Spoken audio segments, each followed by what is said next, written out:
नमस्कार, मैं शैलेंद्र हूं और एक बार फिर आपका स्वागत है इन डेप्थ में आज का हमारा सवाल है कि राहुल गांधी को कांग्रेस ही बार बार हरा रही है कि राहुल कांग्रेस से ही हार रहे हैं, उसके अंदर की लड़ाई से ही हार रहे हैं। ये सवाल पैदा हुआ है राज्यसभा चुनाव को लेकर। जिस तरह से मध्य प्रदेश में हालात बने और कांग्रेस की उम्मीदवार मीनाक्षी नटराजन का नामांकन पत्र निरस्त हुआ, पर्चा जिस तरह से उनका खारिज हुआ, उससे ये सवाल पैदा हुए हैं। जिस तरह की परिस्थिति बनी और जिस तरह से पर्चा निरस्त किया गया, उससे कई सवाल पैदा होते हैं। लोग कह रहे हैं ये बीजेपी की चतुराई है, कुछ लोग कह रहे हैं ये कांग्रेस की अपनी गलती है। तो ये टेक्निकल अगर हम मामला देखें तो ठीक है, समझ में आता है। और कांग्रेस का आरोप है कि बीजेपी ने सब कुछ मैनेज करके मिशनरी का गलत उपयोग करके पर्चा निरस्त कराया है। लेकिन कहीं ना कहीं कांग्रेस की तो गलती है, और वो कांग्रेस की क्या गलती है, उसकी राजनीति क्या है, ये पर्चा दाखिल होने से पहले ही शुरू हो गई थी कि कांग्रेस को उम्मीद नहीं थी कि, या कांग्रेस डरी हुई थी। लेकिन इस तरह के हालात बनेंगे और चुनाव हो ही नहीं पाएंगे, ये आशंका जताई जा रही थी कि कुछ विधायक वोट डाल सकते हैं, क्योंकि 58 वोटों की जरूरत थी कांग्रेस को ये सीट पाने के लिए, और उसके पास 64 विधायक हैं, क्योंकि 2 विधायक एलिजिबल नहीं थे वोट डालने के लिए। तो इस तरह से 64 करीब उसके पास थे, तो उसको ये सीट जीत लेनी चाहिए थी। लेकिन चुनाव की जब से चर्चा हुई थी, राज्यसभा चुनाव की, तभी से बातें फैलने लगी थी सियासत में कि ये सीट बीजेपी जीत सकती है, बीजेपी अपना तीसरा उम्मीदवार उतार सकती है, क्योंकि टोटल 3 सीटों पर चुनाव होने हैं, जिनमें से जो गणित है विधानसभा में विधायकों की संख्या का, उसमें 2 सीटें बीजेपी को जा रही हैं और 1 सीट कांग्रेस को जा रही थी। लेकिन ये कहा गया कि बीजेपी तीसरी सीट के लिए भी नॉमिनेशन करेगी, और उसने किया। और ये कहा जा रहा था कि कुछ कांग्रेस के विधायक समर्थन दे देंगे बीजेपी प्रत्याशी को, इस तरह तीनों सीट को जीत लेगी। और सारे समीकरण वैसे ही उसी हिसाब से चल रहे थे। कांग्रेस को भी ये आशंका थी, और इसलिए विधायकों की बाड़ेबंदी चल रही थी। बेंगलुरु प्लेन उड़ने ही वाला था, या रनवे पर दौड़ ही गया था प्लेन, और उसको वापस बुलाना पड़ा क्योंकि मीनाक्षी नटराजन का पर्चा निरस्त हो गया। तो ये सारी स्थितियां बनी, और पर्चा इसलिए निरस्त हुआ कि ये शिकायत की गई बीजेपी की तरफ से एंड टाइम पर, करीब 2 बजे शिकायत की गई। स्क्रूटनिंग चल रही थी, 5 बजे तक फाइनल होना था सब चीज़ें। 2 बजे करीब ये शिकायत की गई कि मीनाक्षी नटराजन ने जानकारियां छुपाई हैं, उन पर आपराधिक मामले हैं, कुछ सील ठप्पों पर भी आपत्ति थी। लेकिन मुख्य मामला ये था कि उनके खिलाफ एक आपराधिक मामला है, जिसकी जानकारी उन्होंने अपने एफिडेविट में छिपाई है, जो फॉर्म के साथ एफिडेविट देते हैं। उस आधार पर जांच हुई। हालांकि कांग्रेस का कहना था कि कोई आपराधिक मामला नहीं है, सिर्फ एक लीगल नोटिस तेलंगाना से उनको मिला था, और लीगल नोटिस कोई एफआईआर नहीं होती है, कोई आपराधिक मामला नहीं होती है। इस आधार पर, टेक्निकल आधार पर, ये फिर वहाँ पर उनकी सुनवाई हुई, और आखिरी में 6 बजे करीब ये पर्चा निरस्त कर दिया गया। और बीजेपी अब लगभग तीनों सीट यहाँ से जीतने जा रही हैं। आगे जो कानूनी प्रक्रिया है वो तो चलती रहेगी। लेकिन इस पूरे सिनारियो में, इस पूरी कहानी में कई चीज निकल कर आई, खासतौर से कांग्रेस की अंदरूनी राजनीति को लेकर। जब ये बातें फैलनी शुरू हुई राज्यसभा चुनाव से ठीक पहले कि कांग्रेस बीजेपी तीसरा उम्मीदवार उतारेगी और कांग्रेस उस पर हार सकती है, क्योंकि कुछ विधायक कांग्रेसी बीजेपी का सपोर्ट कर सकते हैं, और बीजेपी का इतिहास कम से कम मध्य प्रदेश, कांग्रेस का इतिहास कम से कम मध्य प्रदेश में ये डराने वाला है ही। 2020 में जिस तरह से 27 विधायक छोड़कर गए और कमलनाथ सरकार गिरी, तब से ही, और उसके बाद भी कई विधायक छोड़कर बीजेपी में आते रहे हैं। तो ये आशंका बननी थी, स्वाभाविक थी, और कांग्रेस ने इसके लिए तैयारी भी शुरू की, और विधायकों को बाहर भेजने की, बाड़ेबंदी की तैयारी थी। लेकिन जो स्थितियां अचानक बनी मंगलवार को करीब 2 बजे, और जिस तरह से विधानसभा में पूरा घटनाक्रम चला, वो कई कहानियां कहता है।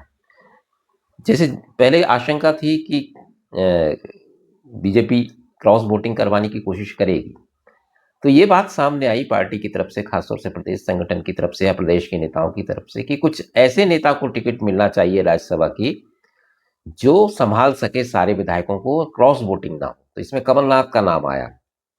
ये दिग्विजय सिंह की छोड़ी सीट थी, और कहीं ना कहीं लोग कह रहे थे दिग्विजय सिंह फिर से लड़ना चाहते हैं। हालांकि सार्वजनिक तौर पर वो कहते रहे कि मैं अब राज्यसभा नहीं जाऊंगा। लेकिन ये कहा जा रहा है कि वो चाहते थे, और फिर तो दिग्विजय सिंह या कमलनाथ इस सीट के लिए लड़ते, ऐसा कहा गया, तो कांग्रेस के विधायक नहीं टूटते। और ये उम्मीद जताई जा रही थी कि कोई बड़े नेता को टिकट मिलेगा जिसमें कांग्रेस एक रहे। लेकिन जब नाम घोषित हुआ तो मीनाक्षी नटराजन का नाम आया, जो कि राहुल गांधी की कैंडिडेट मानी जा रही थी, उनकी काफी करीबी है। तो कहीं ना कहीं प्रदेश के नेताओं को ये रास नहीं आया, ये कहा जा रहा है, क्योंकि वो फिट नहीं होती है प्रदेश की राजनीति में। बहुत अच्छी नेता है, लेकिन प्रदेश में जो गुटबाजी है कांग्रेस में, या जो कुछ चलता है प्रदेश के संगठन में, उसमें वो फिट नहीं बैठती, वो सीधे राहुल गांधी की नजदीकी हैं। तो इस तरह से राहुल गांधी ने उनको टिकट दिया या भेजा। तभी से ये गणित लगाए जाने लगे थे, और उसके तुरंत बाद कुछ विरोध के सुर उठे। एक दो पदाधिकारियों ने इस्तीफे भी दिए कांग्रेस में उसको लेकर। तो तब से ये आशंका बलवती हुई थी कि ये बीजेपी इसमें अब खेल कर जाएगी, क्योंकि मीनाक्षी नटराजन का वो कैलिबर नहीं है कि सारे विधायक उनके लिए वोट करें। हालांकि पार्टी भी एक इसमें इकाई होती है, और जिस तरह से जीतू पटवारी और नेता प्रतिपक्ष उमंग सिंघार लगे इसमें सीधे, क्योंकि राहुल गांधी की कैंडिडेट थी उनको जिताने के लिए, तो यहीं पर कहानी शुरू हो गई। ये कहा जा रहा है कि दिग्विजय सिंह को ये रास नहीं आ रहा था, कमलनाथ इस पूरी कहानी में कहीं दिखे ही नहीं, मैनेजमेंट में जो चला सब उठापटक। दिग्विजय सिंह एयरपोर्ट पर गए, जब विधायक रवाना होने वाले थे बेंगलुरु, उन्होंने कहा कि मैं तो ऐसे ही घूमने आया हूँ, मुझे तो पता ही नहीं है क्या हो रहा है, मुझे कोई जिम्मेदारी नहीं दी गई है कि विधायकों को एक रखना है, क्योंकि 2020 में उन पर जिम्मेदारी थी कांग्रेस विधायकों को एक रखने की। लेकिन उन्होंने कहा कि इस बार मेरे को कोई जिम्मेदारी नहीं दी गई है, आप सवाल कांग्रेस प्रभारी जो हरीश चौधरी उनसे पूछिए, प्रदेश अध्यक्ष जीतू पटवारी से पूछिए, या नेता प्रतिपक्ष उमंग सिंघार से पूछिए, मैं तो सिर्फ कांग्रेस विधायकों से मिलने आया हूं। तो वहां से भी सवाल उठने शुरू हुए कि दिग्विजय सिंह ऐसा क्यों बोल रहे हैं, कि अंदर कोई कहानी चल रही है। और फिर जब पर्चा निरस्त हुआ और उसके बाद कांग्रेस बीजेपी की तरफ से जो बयानबाजी आई, उसमें सबसे महत्वपूर्ण बयान है मुख्यमंत्री मोहन यादव का, जो अभी अभी दिया गया है। उसमें उन्होंने कहा कि कांग्रेस के नेताओं ने जानबूझकर नामांकन फॉर्म में गलती करवाई या गलत नामांकन फॉर्म भरवाया, क्योंकि वो नहीं चाहते थे कि मीनाक्षी नटराजन ये चुनाव जीतें, राज्यसभा जाएं मध्य प्रदेश से। तो ये बड़ा बयान है। हालांकि ये बीजेपी की टैक्टिक्स है, ये कांग्रेस को अस्थिर करने के लिए या साइकोलॉजिकल गेम के लिए ये सब बयान दिए जाते हैं, लेकिन ये बड़ा महत्वपूर्ण बयान है जिस तरह से। और कल जब हौच पौच चल रही थी, तब उसी बीच में कैलाश विजयवर्गीय बीजेपी के वरिष्ठ नेता, उनका भी बयान आया था कि जो लीगल नोटिस की जानकारी बीजेपी को कांग्रेस की अंदर से ही मिली, मतलब कांग्रेस के लोगों ने ही बता दिया कि इनके खिलाफ एक लीगल नोटिस है जिसको आधार बनाकर इनका पर्चा निरस्त कराया जा सकता है। तो दो वरिष्ठ नेता, खुद मुख्यमंत्री और वरिष्ठ नेता कैलाश विजयवर्गीय के कैलिबर का नेता, ये दोनों के बयान बड़े महत्वपूर्ण हैं बीजेपी जिस तरह से दिए गए, कि ये कांग्रेस की अंदरूनी सियासत के कारण वो अपना नाम राज्यसभा उसने खोई है कांग्रेस ने, और बीजेपी के पक्ष में ये जाती अब दिख रही है। तो ये बड़ा महत्वपूर्ण है। नीचे तो खूब बात होती रही, लेकिन मुख्यमंत्री और कैलाश विजयवर्गीय का ये बयान नोटिसेबल है। इस पर ध्यान दिया जाना चाहिए कि कांग्रेस की अंदरूनी राजनीति पर कहीं ना कहीं इशारा करती है। और जिस तरह से पूरा माहौल था विधानसभा के अंदर, और जिस तरह से नेता आ जा रहे थे, कांग्रेस में कहीं ना कहीं दिक्कत थी एकजुटता की। तो क्या ये वरिष्ठ नेता वर्सेस जूनियर लॉबी जो है कांग्रेस की, उसकी लड़ाई का नतीजा है? क्योंकि राहुल गांधी अपनी टीम बनाने की कोशिश बहुत दिनों से कर रहे हैं मध्य प्रदेश में। मध्य प्रदेश में बड़े दिग्गज नेता रहे कांग्रेस के, और कमलनाथ और दिग्विजय सिंह ऐसे वरिष्ठ नेता हैं जिनका होल्ड आज भी है। लेकिन कहीं ना कहीं राहुल गांधी उस पीढ़ी से हटाकर सत्ता, जो संगठन का जो चाबी है या संगठन की कमान, कहीं ना कहीं जूनियर टीम को देना चाहते थे। और इसीलिए कमलनाथ की जगह फिर अध्यक्ष बनाया गया जीतू पटवारी को, और उमंग सिंघार को नेता प्रतिपक्ष बनाया गया। ये यंग लॉबी थी जो राहुल के करीबी थी।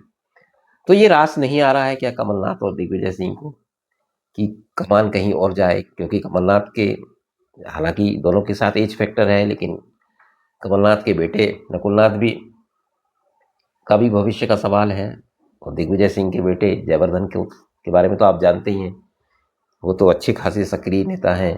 तो उनके लिए भी कोई लॉबिंग कर रहे हैं क्या दिग्विजय सिंह? तो ये सारे फैक्टर हैं जिसके कारण से कांग्रेस में अंदरूनी लड़ाई खींचतान हो सकती है। और देखिए, आप ध्यान से अगर देखें तो राहुल गांधी बहुत दिनों से मध्य प्रदेश ही नहीं पूरे देश में अपनी टीम बनाने की कोशिश कर रहे थे, लेकिन उनकी कांग्रेस में ही नहीं सुनी जाती है, या उनकी चलने नहीं दी जाती है, या उनको घेर लिया जाता है। बात राजस्थान की हो, जो 2.5 साल का फॉर्मूला उन्होंने लागू करवाने की कोशिश की इस चारों स्टेट में, वो बात आई, राजस्थान में सफल नहीं हुए। एक बार अशोक गहलोत जैसा सीनियर नेता जमा तो उनकी पायलट से हमेशा खटपट होती रही, और पायलट कई बार पार्टी छोड़ने की स्थिति में आए, तो वहाँ राहुल गांधी की नहीं चली है। आप स्पष्ट कह सकते हैं जिस तरह से पायलट को वो नहीं बनवा पाए मुख्यमंत्री। राजस्थान के बाद छत्तीसगढ़ के हालात आपने देखे, भूपेश बघेल जो बने तो 5 साल पूरे रहे, खूब उन्होंने विधायकों की परेड तक करा दी दिल्ली में, टी.एस. सिंहदेव बयान देते रह गए, जबकि राहुल गांधी चाहते थे।